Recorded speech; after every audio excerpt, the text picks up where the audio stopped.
with an address by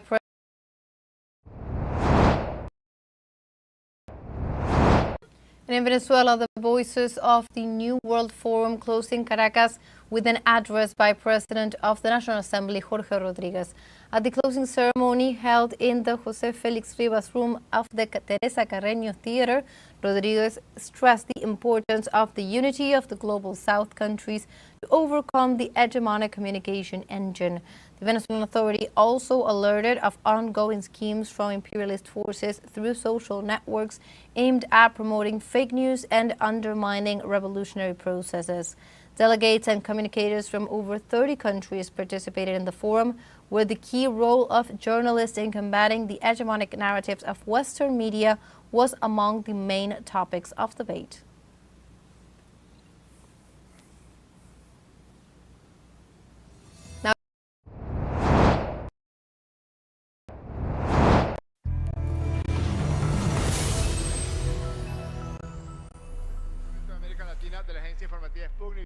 From the agency of Sputnik, Representative for Latin America, welcome. Also the director of thecitizen.com. From Mexico, Sassy Alejandro, journalist, welcome. And from Finland, Vladimir Gusatinsky, also journalist.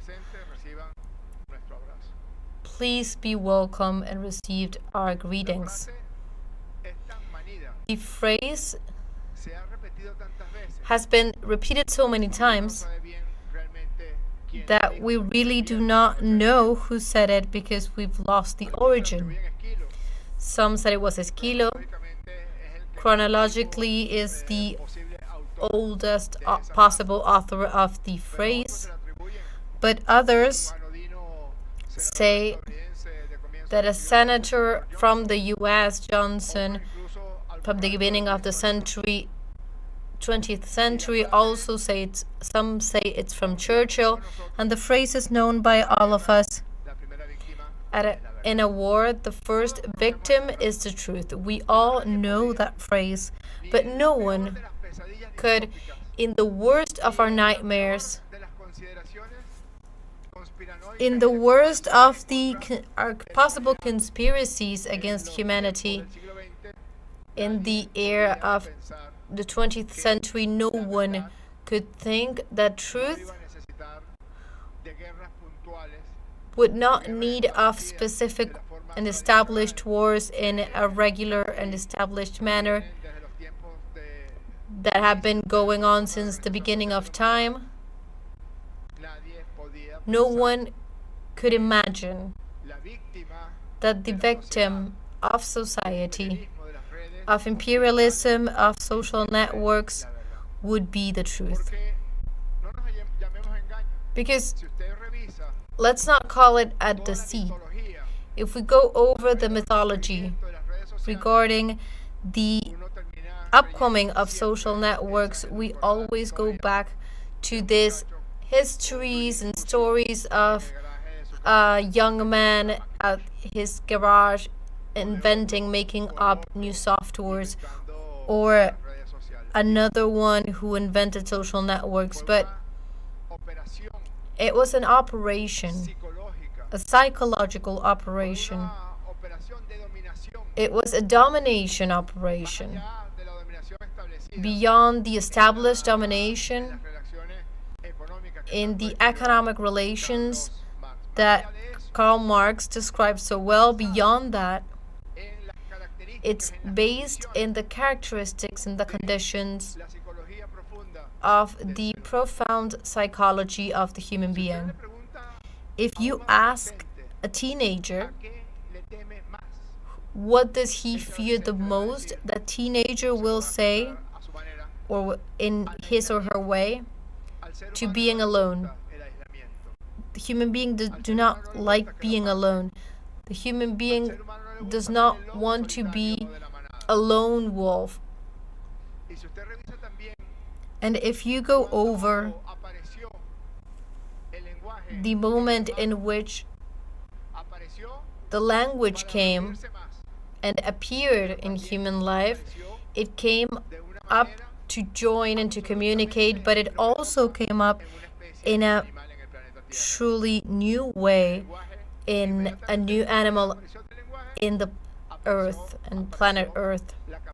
After language, the possibility of making up stories. We make up stories. We tell and narrate stories, and after that, and from that, different elements have come: literature and poetry and narrative, chronics and paintings. We tell stories, but our brain is designed because from that initial fable, from that first fable, came a great cohesion from the tribe, from the society. Those who sat down around the fire to tell stories, they felt that these stories brought them together and gave them an identity. It's what we came up about ourselves that set us apart from other species.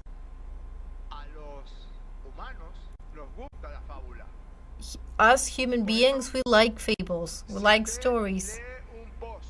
So if we read a post of someone saying that they saw the Lake Ness monsters, he will have a lot of reproductions, a lot of retweets. And if someone writes after that, no, that wasn't the monster, it was just a pile of garbage, no one will say anything. We always pay attention to the story, to the fable, to the lie over the truth. And you were leaving a clear example right now of how this great operation that was not spontaneous, that was designed and was produced and it was instrumentalized for all the domination elements against human beings that from the beginning of time has been known as imperialism, and now it's a global imperialism, and not only wants to control our whole lives but also to control our minds, and it has achieved that to some extent. So many examples from many people that in Spain, United States, France, Germany, Brazil, Argentina, they're telling them, don't go to Venezuela, Venezuela is dangerous. In Venezuela, the people are hungry and they starve to death in the streets of the cities. A friend of mine, a Spanish friend, at night, we were here in Caracas, and we could see the popular sectors of Caracas lit up in the mountain right in front of us. And he said, what's that? The lights? And who lived there? The wealthy? No. The popular sectors.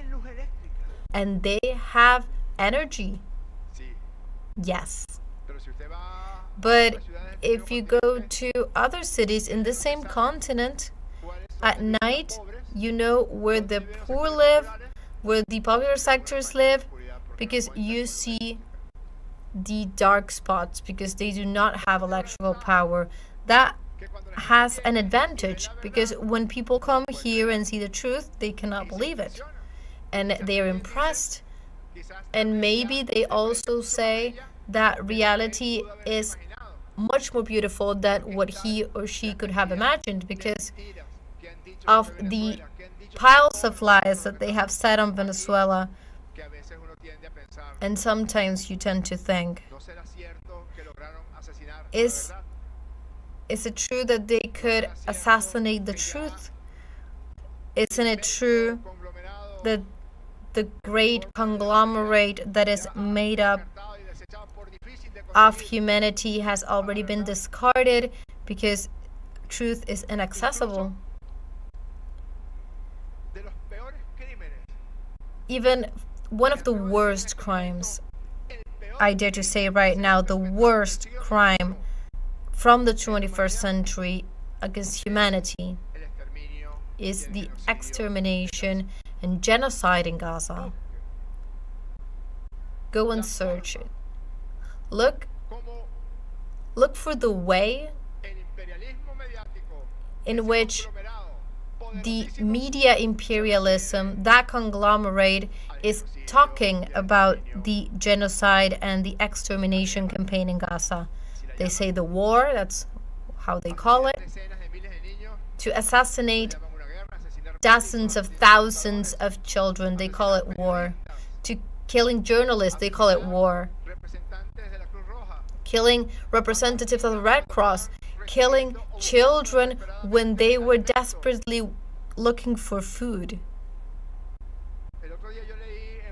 The other day I read on a similar event like this one, a phrase that was published at one of these European media outlets, and they said Israel, a generic as if it were any other countries, Israel prohibits the access to beaches in Gaza. It almost looked like a tourist piece of news.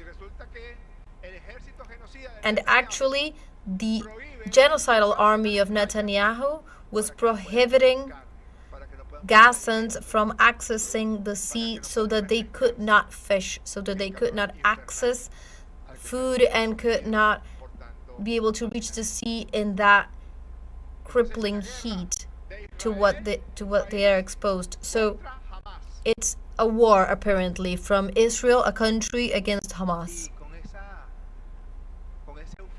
And with that euphemisms that they use, it's happening before our eyes. It's happening just under our noses. The worst genocide that the history of humanity has known in the 21st century, and I dare to say in the last 120 years. It's only comparable to the Nazi genocide from the years 1942, 1943, 1941. How have the media conglomerate from the imperialism, how have they interpreted the news when the Red Army discovered, horrified, the concentration camps, the extermination camps from the Nazis? What would they have said? The war from Germany against the Jews? The phrase is from one of the most repulsive human beings in humanity, the designer of that so-called final solution, because they used those euphemisms as well. They said final solution, and they assassinated millions of people. They separated families. They took the father to a concentration camp and the mother to another concentration camp so she could be quickly assassinated, and the kids to another place.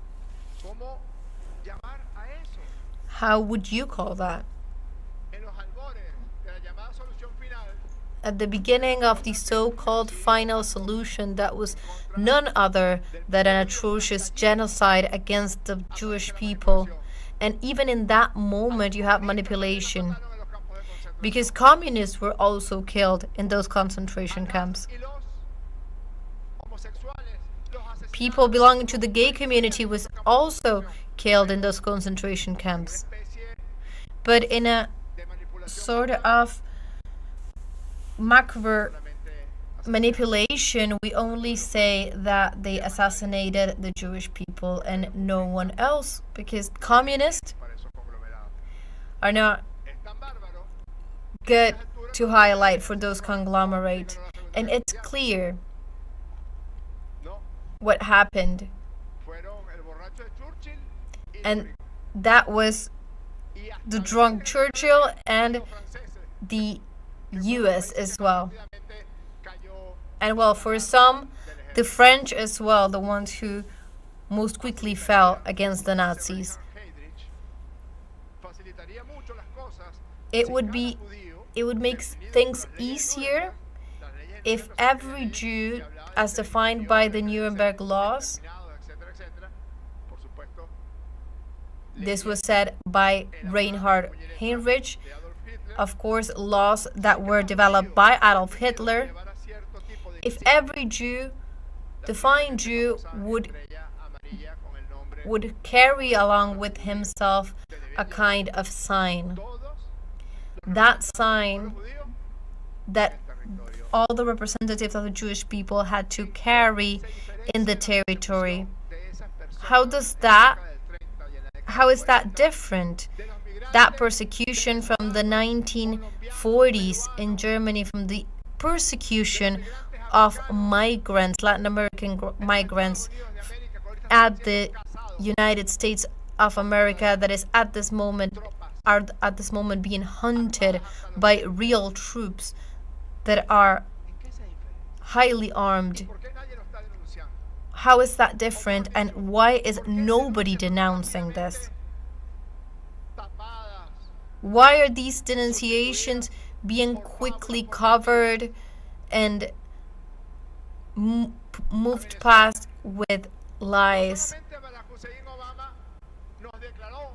Venezuela, not only Obama said that we were an unusual and extraordinary threat against the security of the United States.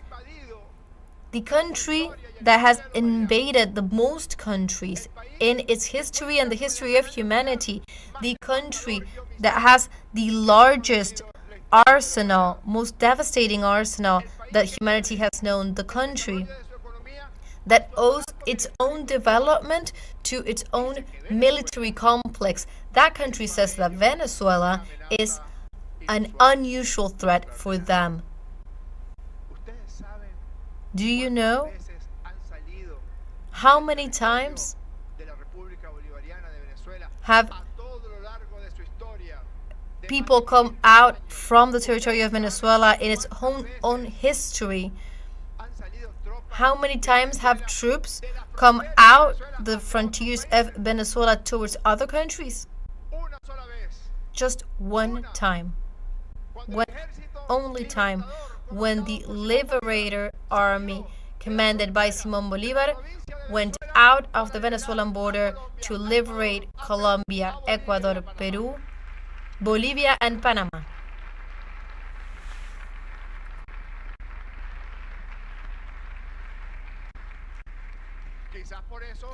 And maybe because of that, we are an unusual threat.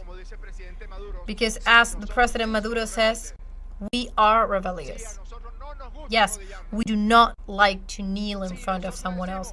Yes, we say that U.S. imperialism is a true threat to the existence of humanity. That what is being threatened at this moment is the mere existence of humanity and the existence of the planet. And I'm not being extremely alarming. If Benjamin Netanyahu exists, that is a shame for the entire of humanity. It's shameful for the entire group that we make up. What is it good that we look at Nazi propaganda and the Nuremberg trials and we say that that's not going to exist if every day we see kids being assassinated in Gaza? It is an embarrassment for us human beings that there is a human being so deprived of humanity that is not only an assassin, that is not only genocidal, but it's also a cynic. In the future,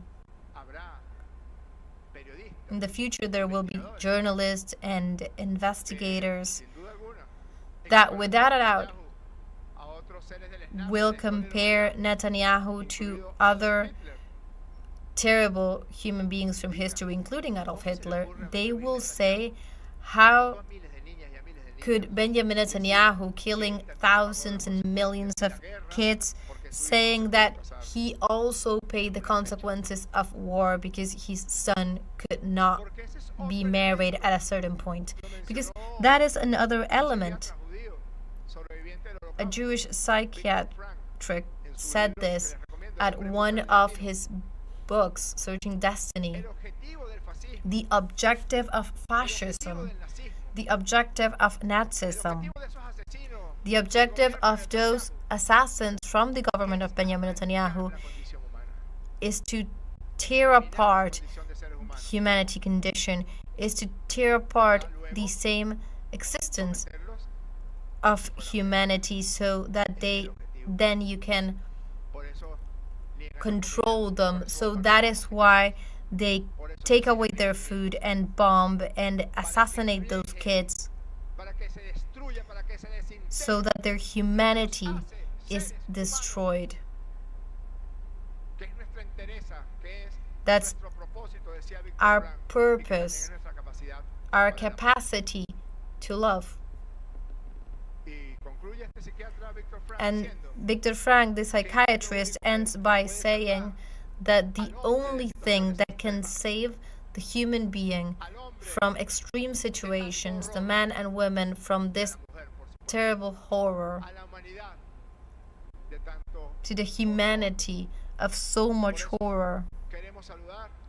So we want to salute.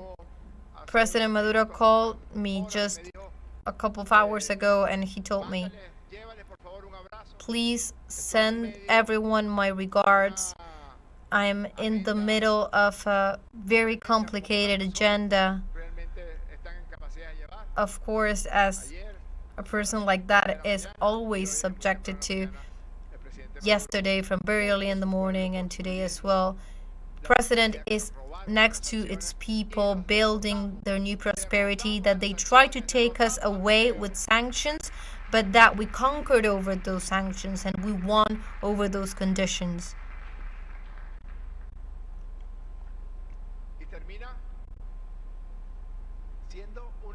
And in the end,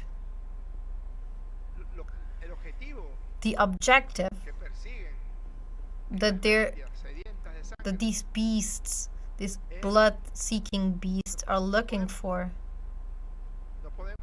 we can't continue being human beings like this. And actually, it's the other way around.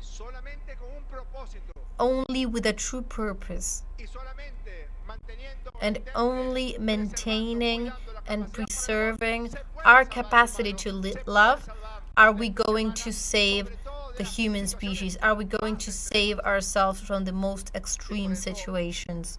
And that is why we salute and we agree with all the conclusions from these gatherings of these days, because like other initiatives like this, it's not that we have remained with our arms closed. We haven't remained with our arms closed here in Venezuela as we were confronting the most brutal imperial power that humanity has known.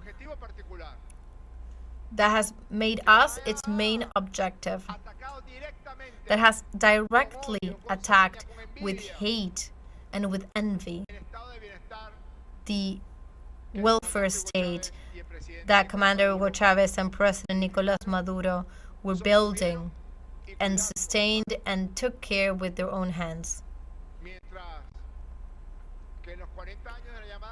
While at 40 years of the so-called Fourth Republic, that former republic had little, I don't know if you know it, but here in Venezuela, in the military installments, there was always an office for the U.S. Embassy. Yes, sir. In those 40 years, who were ordering here were actually U.S. puppets. We had child malnutrition. We had child mortality so high, and people were dying from different diseases in hospitals. In less than 10 years, Commander Hugo Chavez took out so many people from poverty. And in less than 20 years, Hugo Chavez and Nicolás Maduro were able to eradicate illiteracy and also to achieve full education for the most part of the population from the early ages to university. That is what they targeted.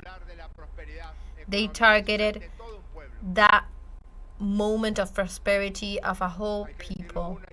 And we have to say it time and time again. You're not going to read this at any of these media outlets from international conglomerates. In the year 2020, the pandemic year,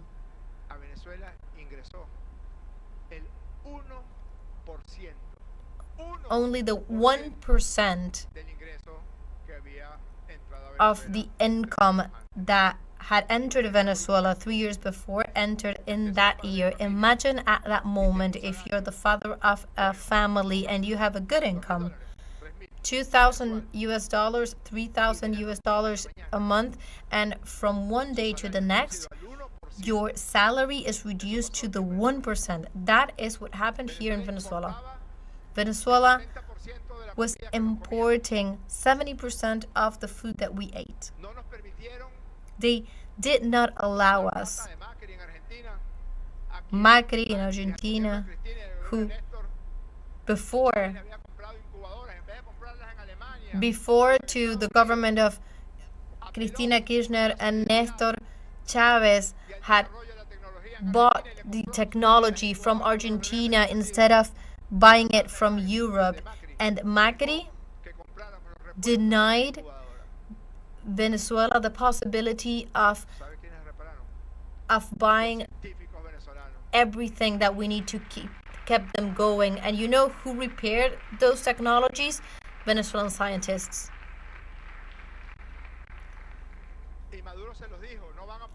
And Maduro said, you are not going to be able to take us down.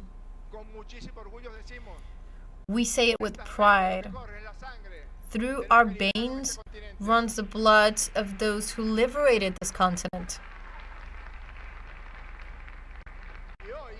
And today, you can go to any streets in Caracas or Venezuela, 100% of what we eat, we take it out of Venezuela. The vegetables, the meat, the milk. And that's how we move forward. Of course, how are they going to forgive us? How are they going to forgive Iran that conquered and won over the genocidal forces of Netanyahu? How are they going to forgive Russia and China, Nicaragua, and the heroic Cuba with 70 years of resistance? And that is why they put down this conglomerate of lies, and our purpose is to dismantle that, to deactivate that with a lot of effort, with a lot of work, because it's not easy. Every time that a kid comes into social media, a teenager comes into social media, it's a battle that we are losing. Or, not to be so extremist, at least it's a threat that we are facing. Because they managed, they could design a technology to make out of this deep psychological topics such as the fables and the stories. They use these to make these people unable to think and being able to be subjected to these lies. So when President Nicolás Maduro is marking 1 year and a couple of days from its presidential victory in 2024. An operation was installed in which the most important world influencers, the most important ones, they received payments. What do you do? No, I cook online. Well, speak wrongly of Maduro. What do you do? I travel around the world. Well, speak bad of Maduro. From the whole world, all of them who were aligned in this continent, and Elon Musk, Mark Zuckerberg, and Jeff Bezos, they were directing that whole process of the social networks against Venezuela. I'm so sorry for my immodesty, but Elon Musk, Jeff Bezos, and Mark Zuckerberg, we have nothing to say to you here from the Republic of Venezuela.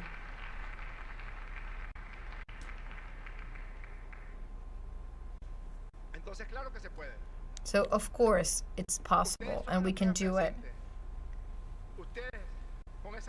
You, with that beautiful declaration, you are the expression that this is possible, that purpose can not only save our countries, I am not exaggerating, it can save humanity. Because at this moment, we have this great problem between being slaves or being free, and you are the hope that we will be able to be free forever. Thank you very much.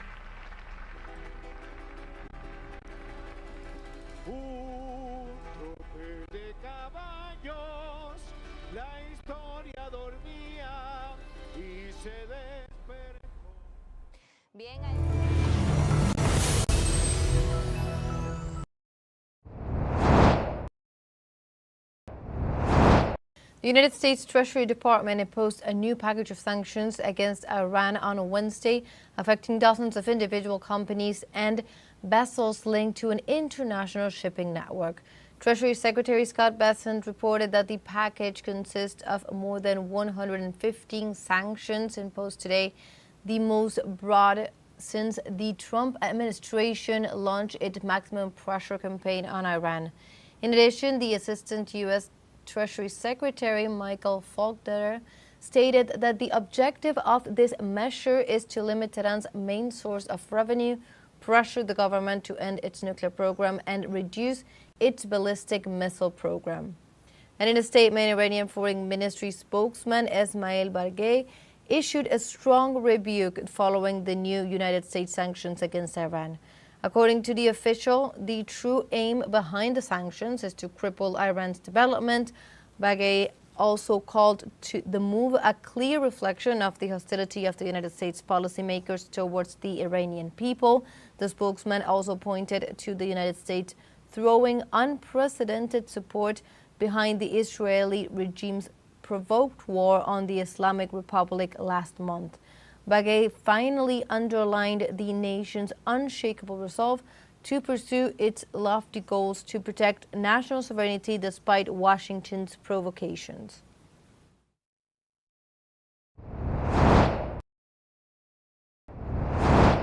In Brazil, President Luiz Inácio Lula da Silva defended the country's democracy and sovereignty amid ongoing threats to its economy and justice system by the U.S. government. Through a social media post, Lula addressed U.S. President Trump's statements, referring to the Brazilian administration as an unusual and extraordinary threat, criticizing the process against former President Jair Bolsonaro. The allegations served as an excuse to impose sanctions on Supreme Court Judge Alexandre de Moraes and a 50% tax on Brazilian exports.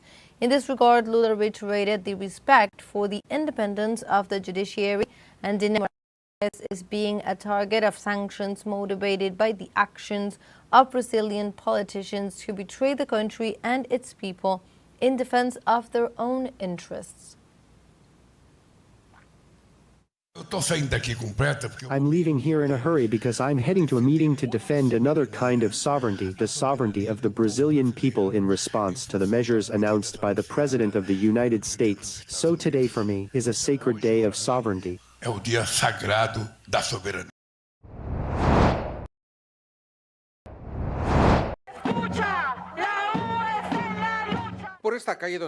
On July 30, 1,975 hundreds of university students and professors from the University of El Salvador marched down the street where hundreds of university students and professors marched. They were repressed with rifle and tank fire by the extinct National Guard. 50 years later, they took to the streets to pay tribute to them.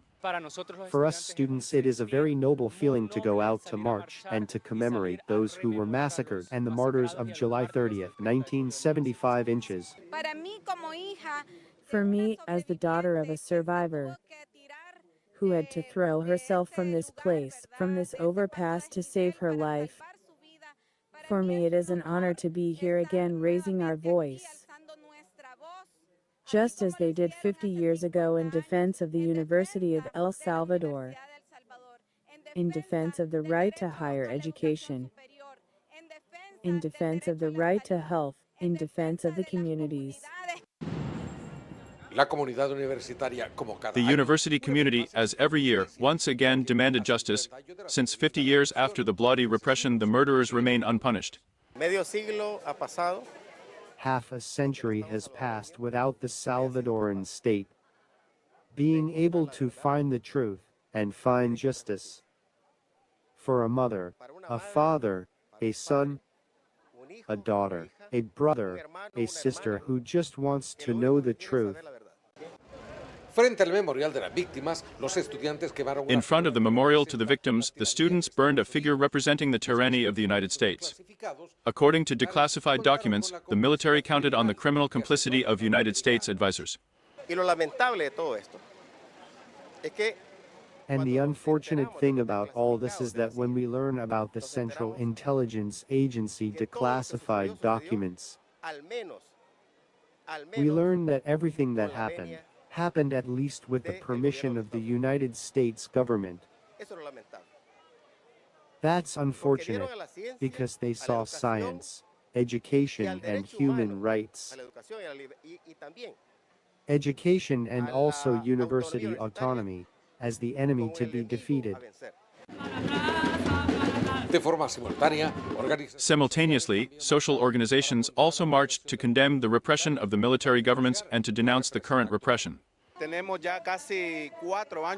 have already had almost 4 years of a regime of exception in which the exercise of fundamental rights has been restricted in a generalized manner, including the exercise of freedom of expression, the right to the inviolability of the home, among other fundamental rights that are being restricted. There have been thousands of arbitrary arrests.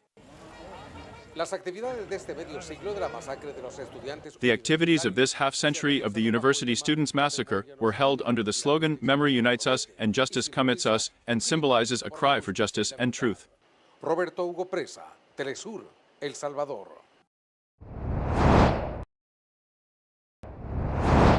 The Ecuadorian National Assembly received a new bill on urgent economic matters. This document proposes to prevent, detect and control irregular financial movements, but it also provides for the implementation of tax reforms, among them that companies will have to pay a 12% tax on the amount distributed. According to several experts, this is nothing more than a facade by the executive to obtain more revenue in view of the president's family company's failure to pay taxes. It is not a matter of creating more taxes, of changing the rules of the game, but simply of correcting tax evasion. In my point of view, it would be optimal not to create more taxes, to raise them, but simply to do the tax functions well. It is not a matter of simply cutting ministries, cutting public servants, but of being efficient in spending. por lo que cuestionó cómo se busca controlar fondos He questioned how to irregulares y control irregular establecer funds nuevas and normas establish new tributarias. tax rules. Una de las alternativas viables que expuso One of the fue cobrar viable a las alternatives grandes he presented empresas was que to charge adeudan the large cifras companies that owe exorbitantes al exorbitant país, amounts to the así como country, as eliminar well las as to remisiones eliminate de interest intereses. remissions. Con el cobro de la deuda del grupo Noboa, se By podría collecting the debt, the incluso Noboa haber Group could evitado even have despidos avoided en el layoffs in sector the public público. sector. El monto que corresponde a intereses y multas. The amount corresponding to interest and fines totals almost $66 million. Just to put in context, the executive decree that foresees the report of 5,000 civil servants and the cut of 41% of the entities would represent for the country an interest saving between $60 million and $120 million. Sin embargo, previo a los anuncios del Ejecutivo, However, prior to the executive's announcements, $76.2 million of the debt held by the banana exporter Noboa disappeared in the Internal Revenue Service system. Now it owes around $21 million. This has generated strong criticism, starting because there is no pronouncement as to why this change was made. The analysts consulted define the action as irregular. While this is happening, jobs are being cut, health care is not being taken care of. It is practically a step backwards, practically to a parallel regime without rights. It is misused by the executive for the benefit of complying with the introduction of these regulations. Según señalan analistas, According to analysts, the executive's new project is part of a discourse promoted by Daniel Noboa, whose objective would be to cover up the tax debts of privileged sectors, transferring the tax burden to the people. Society cannot bear so much aggression at all levels of life. We have no security, we have no health, we have no education, we have no work. So, what do we do is the question. Mientras tanto, lo que por ahora es un hecho. Meanwhile, what for now is a fact is that the project, which the executive has entitled Law of Foundations, must be approved, modified or denied in a period of 30 days by the legislature. This, while the Noboa family continues to count among the companies that owe the most taxes in Ecuador. Gabriela Mena, teleSUR Ecuador.